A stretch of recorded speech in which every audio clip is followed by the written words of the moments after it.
तुम्हें सिर्फ गढ़वाल कुमाऊं की लड़ाई लगी है कि सिर्फ इसलिए तुम उमेश का समर्थन कर रहे हो कि वो त्रिवेंद्र सिंह को गाली बकता है, कि वो केएस वार को गाली बकता है, वो निर सिंह को गाली बकता है, वो धन सिंह को गाली बकता है। अरे नेताओं, ये उत्तराखंड राज्य हमने कैसे लिया था? हमने इससे नहीं लिया था कि आप लोग इसमें गढ़वाल कुमाऊं की खाई बनाओ। और आज ये इस तरह से ये करके धामी भाई, ये मैसेज बहुत गलत जा रहा है। और मैं बता रही हूँ, मैं 4 बजे सचिवालय के बाहर खुद अपना आत्मदाह करने आ रही हूँ। तो सुना आपने भावना पांडे जी को। भावना पांडे जी राज्य आंदोलनकारी भी हैं और साथ में जनता कैबिनेट पार्टी की अध्यक्षा भी हैं। उन्होंने पुष्कर सिंह धामी पर गंभीर आरोप लगाए हैं कि वो गढ़वाली कुमाऊनी कर रहे हैं और वो उमेश कुमार के इशारों पर ऐसा कर रहे हैं, ऐसे गंभीर आरोप लगाए हैं और इसी कारण से वो आत्मदाह की धमकी दे रही हैं। ये वीडियो हरीश रावत जी ने अपनी फेसबुक पेज में शेयर किया है, इसलिए मुझे लगा कि मैं सुनाऊं कि आखिर भावना पांडे जी क्या कह रही हैं। क्या वास्तव में ये आरोप बड़े गंभीर हैं? क्या वास्तव में पुष्कर सिंह धामी जी गढ़वाली कुमाऊनी कर रहे हैं? ऐसा आरोप इसलिए लगा रही हैं क्योंकि उमेश कुमार धन सिंह रावत, त्रिवेंद्र रावत और तीरथ सिंह रावत को गाली दे रही हैं, निशंक को गाली दे रही हैं, जो कि गढ़वाली मूल के लोग हैं। और चूंकि पुष्कर सिंह धामी कुमाऊनी है और इस कारण से वो उमेश कुमार को सपोर्ट कर रहे हैं, उनके अपराधों पे पर्दा डाल रहे हैं, ऐसे आरोप हैं भावना पांडे जी के। सुनिए उनके पूरे इस फेसबुक लाइव को जो मैं आपके लिए लेके आया हूँ। दुख के साथ कह रही हूँ कि मुझे आज इतना दुख है, जिस ब्लैकमेलर के खिलाफ मैं पिछले 6 महीने साल भर से लड़ाई लड़ रही हूँ, जो रेपिस्ट है, जिसने हमारे उत्तराखंड को लूट खाया, 2-2, 3-3 मुख्यमंत्री के स्ट्रिंग किए, ब्लैकमेल करता है, पैसे कमाता है अवैध तरीके से, अवैध शराब के माध्यम से, अवैध लड़कियों का व्यापार करके, जिसमें 2-2 मुकदमे रेप के हैं।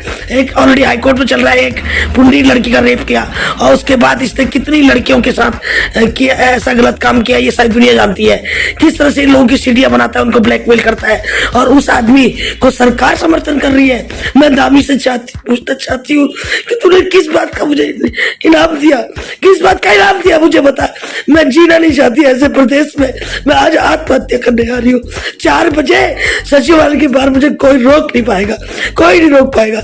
मैं आत्मदाह करूंगी अपना, जो कि तुमने मुझे इनाम दिया। मैं एक तो भगत सिंह कोश्यारी, इनको शर्म नहीं आती नेताओं को।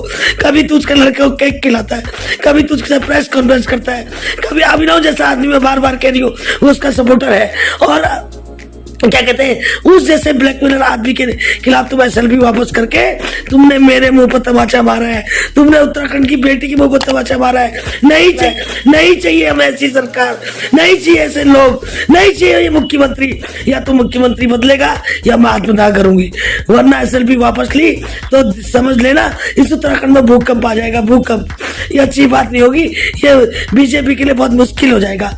किस तरीके से 30 केस इसमें होते हैं, अब केस वापस करते हैं, 30 मुकदमे वापस लेते हैं उसके, और उसके बाद मुझे जवाब चाहिए। धामी ये बता कि 54 करोड़ रुपए कैसे कमा लिए जो पैदल आया था। मैं पूछना चाह रही हूँ किस चीज का इनाम दिया तुमने मुझे? गवर्नर को शर्म नहीं आती है? गवर्नर जाता है उसके घर में मिठाई खिलाने। क्या दिखाना चाहते हो उत्तराखंड में? तुम क्या दिखाना चाहते हो? न तुम्हें उत्तराखंड के बेरोजगारों से मतलब, नौकरियां बेच दी, लड़कियां बेच दी, जमीन बेच दी, अवैध व्यापार हो रहे। तुम्हें सिर्फ गढ़वाल कुमाऊं की लड़ाई लगी है कि सिर्फ इसलिए तुम उमेश का समर्थन कर रहे हो कि वो त्रिवेंद्र सिंह को गाली बकता है, कि वो केएस वार को गाली बकता है, वो निर सिंह को गाली बकता है, वो धन सिंह को गाली बकता है। अरे नेताओं, ये उत्तराखंड राज्य हमने कैसे लिया था? हमने इसलिए नहीं लिया था कि आप लोग इसमें गढ़वाल कुमाऊं की खाई बनाओ। और आज ये इस तरह से ये करके धामी भाई, ये मैसेज बहुत गलत जा रहा है। और मैं बता रही हूँ, मैं 4 बजे सचिवालय के बाहर खुद अपना आत्मदाह करने आ रही हूँ, खुद आत्मदाह करने आ रही हूँ। अभिनव जैसे आदमी अगर ऐसी सरकार को चला रहे तो हम नहीं जी सकते ऐसे उत्तराखंड राज्य में। मुझे भी सही उम्मीद करता हूँ कि आपने पूरा लाइव सुन लिया होगा, लेकिन मैं व्यक्तिगत तौर से धामी जी को जानता हूँ, उस तरह के व्यक्ति नहीं है। ये गढ़वाली कुमाऊनी वाली बात नहीं है। अगर गढ़वाली कुमाऊनी वाली बात उठ रही है तो मुझे लगता है कि उत्तराखंड के हित के लिए बिल्कुल नहीं है और वास्तव में ये उत्तराखंड का दुर्भाग्य होगा अगर इस समय भाजपा गढ़वाली कुमाऊनी खेमे में बंट रही है। तो फिलहाल ऐसा लगे कि इस तरह की चीजें बिल्कुल नहीं होनी चाहिए और अगर ऐसा हो रहा है तो भाजपा हाईकमान को सामने आकर स्पष्टीकरण देना चाहिए, क्योंकि हरीश रावत जी ने पोस्ट शेयर करके भूचाल ला दिया है। फिलहाल रवि के बंदाज बोल देखने के लिए शुक्रिया।